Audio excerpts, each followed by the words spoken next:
भोवती विवती वाह वाह राजाच जिथे पासी अवधू घेऊन रक्ताची देखे चौपासी हनुमंत देखे चौपाशी हनुमंत विधानापाशी विवसी धनावर काय बसतो विवसी म्हणतात ना इथं धन आहे पुढे पण त्याच्यावर काय तसं निधनापाशी विवसी तशा ह्या राक्षसनी दिसत होत्या चहू बाजूनं कुणाला हनुमान दिला म्हणले हे निधान बरोबर आहे का आणि इकडे जाण्यासाठी मग हे भजन मार्गीचे मग मारक जे बरोबर आहे का हे ज्ञाननिधीचे भुजंग तसे या सगळ्या राक्षसी सर्व निधानाभोवती धनाच्या भोवताली जसा वेडा देवा तसा वेडा दिलेला होता आता इथून कसं शिरता येईल मग या सर्वाला क्षमन करावं लागतंय महाराज काम क्रोध लोभ निमाले ठाईचे अवघी आनंदाची सृष्टी झाली हे सर्व घालवावं लागतंय हनुमानजीला हा वेडा दिसला काय करावं काय नाही असा विचार हनुमानजी करतात गजपतीचे चुकोरी पांगडी माझी पडे तैसी सीता अचकवनी दीनवदनी दिसत दीनवदनी दिसत कशी म्हणले कळपातून चुकावं हरण चुकली या कळपातून मग कळपातून हरण चुकलेलं एकतर कसं पडतंय तसं म्हणले दीनवदन जनक माता त्या ठिकाणी असणाऱ्या जनकनंदनी आई साहेब सीतादेवीची अवस्था हनुमानजीनं पाहिली एखाद्या म्हणल्या हत्तीची असणारी त्या ठिकाणी राजा असावा त्या ठिकाणी हत्तींचा आणि त्यांची असणारी राणी आणि तिची ती चुकून कुठं जाऊन पडावं कळपाच्या बाहेर जाऊन एकांतामध्ये एकटीच राहावी तशी अवस्था सीतामातेची हनुमानजीनं पाहिल्याबरोबर म्हणजे दीनवदन अवस्था दिसली कारण चोहो बाजूने या राक्षसीचा वेडा होता आणि त्या ठिकाणी अशोक वाटिकेच्या ठिकाणी सीतामातेनं वास्तव्य केलेलं आहे म्हणून नाथबाबांनी या ठिकाणी हे उदाहरण देऊन दृष्टांत देऊन सांगू लागले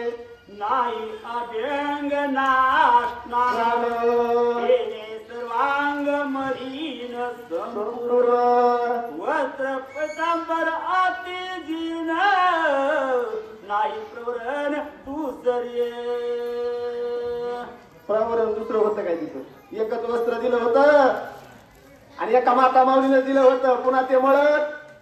दुसरं परिधान करायची गरज लागत नव्हतं त्यांचं काय नाव होतं ऋषीच्या पत्नी होत्या अनुसया मातेने दिलं होतं का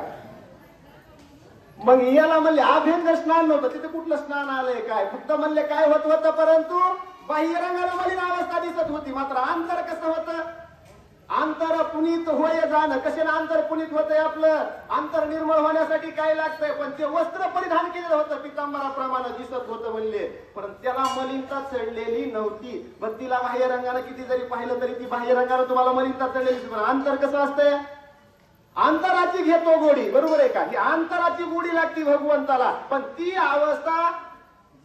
आई साहेब सीतादेवीच्या ठिकाणी हनुमानजीला दिसत होती म्हणून ती वस्त्र मलिन झालेलं नव्हतं कशामुळे म्हणले 6 महिने स्नान केलेलं नव्हतं आंघोळ केलेली नव्हती आपली अवस्था तशी राहील का आपलं तर सगळं नाचतं पुस्तक आहे नाशिवंत देह जाणारे सकळ आयुष्य खातो काळ एक दिवशी ना टूथब्रश केला तर कसं वाटतंय महाराज प्रसन्न वाटतंय का हे नाचतंय पुस्तकय पण याच्यावरच माणसं प्रेम करते कशावर देहावर याच्यावर हे नाचतंय हे काहीच कामाला येत नाही पण आयुष्याच्या साधने सच्चिदानंद पदवी घेणे देह दिला देवे भजना गोमटा तो या झाला पाठापादिकेचा इथं सीतामातेची अवस्था अशी होती की वस्त्र असणारं मलिन झालेलं नव्हतं मात्र अंतर असणारं त्या ठिकाणी काय होतं रामस्मरणामध्ये रामामध्ये त्या ठिकाणी रत झालेलं होतं म्हणून पुनीत होतं स्वच्छ होतं असं त्या ठिकाणी सांगतात कुचासी उदराच्या दोन्ही गुडघे हृदयी धरणी वैतरी आचे श्रीराम पत्नी अनुदिनी श्रीराम चित्ती अनुदिनी श्रीराम बैसले आशे श्रीराम पत्नी श्रीरामाची पत्नी दोन्ही गुडघे उभा केलेले जे वस्त्र आहे त्या वस्त्राला सर्व शरीराला आच्छादून घेतलेलं या आणि अशा 3 अवस्थेमध्ये मात्र अनुदिनी म्हणले काय करत होत्या कुणाचं ध्यान करत होत्या श्रीरामाचं ध्यान करत होत्या अनुदिनी दिनरजनी हाती धंदा गोविंदाचे दिन न कळे रात्र न कळे दिवस न कळे अंगे खेळे दैवत खेळतंय का नाही अंगामध्ये ज्याला दिवस कळत नाही रात्र कळत नाही कुठून इकून कधी निघत आहे दर शनिवारी धरता चारदरीची वाट आणि चोरा मिळून फुटती दर शनिवारी धरता चारदरीची वाट धारूरच्या पुढं लागतो अवघड घाट आणि चोरा मिळून फुटती चारदरीची वाट इथं आल्याबरोबर होतात सर्व राम भक्ताची भेट दर शनिवारी धरता चारदरीची वाट बरं का आणि तिथं काहीच येत नाही पण अडथळा काही येत आमचे थोरात महाराज गुरु त्यांना माहिती आनंद अडचणीत या प्रपंचामधल्या पण इकडं वाढ धरली का महाराज माझा अनुभव सांगायला लागलो मला आणखीन कधी वाटेतून परत जायची वेळ आली एका शनिवारी इथून उठलो बाबा म्हणले बसा मी म्हणलं गाडी बंद पडली मला जाऊ द्या चावी घेतली यांच्याकडून ते म्हणले बसा होती चालू बसलो पूर्ण रामायण झालं तिथं गाडी बंद पडल्यावर मी म्हणलं वा थोरात महाराज राजा गाडी इथं कुणकडे तोंड करून उभा केली धारूरकर मासे विकणारा एक माणूस होता ते म्हणला महाराज राजा मी इथं 4 वाजेपर्यंत ठेवली गाडी आलो तिकडं परत इथून निघलो बाबापासून चला जाताना आणखी एक वाटात महाराज भेटले ते म्हणले होती गाडी तुमची चालू गॅरेज वाल्याजवळ गेलो ते मला महाराज नुसती आणून लावा तुमच्या सोरमेची तिथे फाटीवर आता आणायची कशी वडी तिथं एक जण म्हणले महाराज जय हरी माशेपाशी काय करायला होता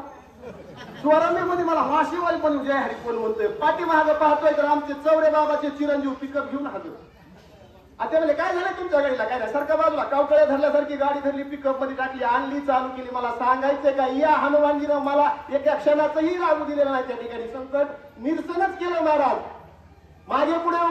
राही सांभाळीत आली आघादा निवारा हे अनुभव आहे म्हणून इथपर्यंतची वारी यांनी घडून घेतल्यावर का माझं याच्यात काही नाही या हनुमानजी दर शनिवारी उलवितेत म्हणून मी येतोय इथं काय करून घ्यायचंय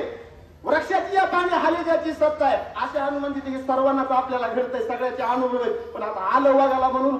कारण गुरुवर याचं सांगणं असतंय जे पोटात आहे ते वाटात मग ते राहत नाही बघा मग ते टाकून दिलं का बाहेर म्हणजे मग ते वाहत पाण्यासारखं गंगेसारखं वाहत राहतंय तसं या ठिकाणी असणारी ही सर्व असणारं दृश्य हनुमानजी मात्र त्या ठिकाणी पाहतात आणि आईसाहेब सीतादेवी दिवस रात्र असताना फक्त प्रभूचं नामस्मरण करतात आणि काय लागतं नामस्मरण करायला नामा घेता वाया गेला ना आयसा कोणी ना नामाला काय लागतंय का काळ वेळ नाम उच्चारिता नाही दोन्ही पक्ष पाही उतरती पण इतकं सोपं आपल्याला जमत इथं आल्यावर जमताय श्रीराम जय राम म्हणायचं इथून गेले की इथंच असं नव्हतं म्हणलं त्या ठिकाणी एक क्षणोक्षणी त्या ठिकाणी भगवंताचं नामस्मरण प्रभूचं नामस्मरण आईसाहेब सीतादेवी करत होत्या.